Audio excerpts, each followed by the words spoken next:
Hi, my name is Benjamin Hart, as you know, and I'm going to do a quick bumper for a lot of these immigration videos that we're going to be doing moving forward because there are a number of options that have come up here recently, and unfortunately, there's just been a lot of nonsensical talk throughout the ether of the internet, as well as in even like the mainstream press. The print press has been talking a lot about immigration, and quite honestly, not all of the conclusions that they're drawing are correct. So the point of this bumper, if you will, is for me to just kind of remind people it's not a terrible idea to contact a legal professional who deals with immigration on a regular basis, because there are a number of options now available for foreigners looking to be in Thailand long term. Some of them are going to be more optimal than others, depending on your own circumstances. Hello, my name is Benjamin Hart. I'm an American attorney and the managing director of Integrity Legal here in Bangkok, Thailand. Not really trying to call out YouTube on this one, but a lot of YouTubers have basically been talking completely out of their ear with regard to Thai immigration matters here in the past few weeks. Quite honestly, they've been talking about things with an unearned confidence in their own knowledge, frankly, and also they're glossing over issues that when the rubber hits the road later could cause people some real problems. That said, I thought of making this video after reading a recent article from the Pattaya Mail, that's pattayamail.com. Article is titled "The 60 Days Visa Exempt and Destination Thailand Visa Empower Immigration Officers."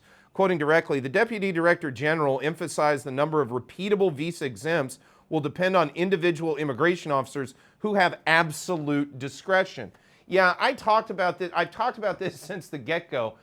They first started coming out with this PR blitz, and it was Ministry of Foreign Affairs that was saying things. And as I brought up, well, they're not going to be the ones making determinations as to immigration cases in any practical manner.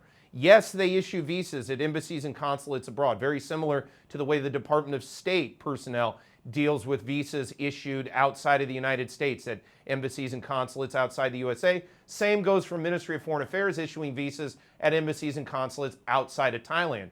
But much like the United States, where Department of State does not deal with internal immigration matters, Department of Homeland Security does, in Thailand, the same can be said, or a similar analogy can be made, where Ministry of Foreign Affairs deals with visas abroad, but immigration under the auspices of the Ministry of Interior here in Thailand will be the ones that will be dealing with immigration here in the country. And as noted, their discretion is absolute. Quoting further, accordingly, it appears that tourists will still be challenged to the cry, quote, "You come to Thailand too often without a visa," unquote.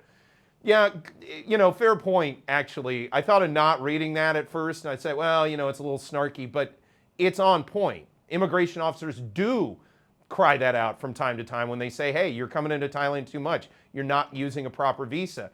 They remain with their discretion. We may have some new visas created. How exactly these visas sort of will play out practically remains to be seen. We'll certainly keep you updated on this channel as this situation evolves.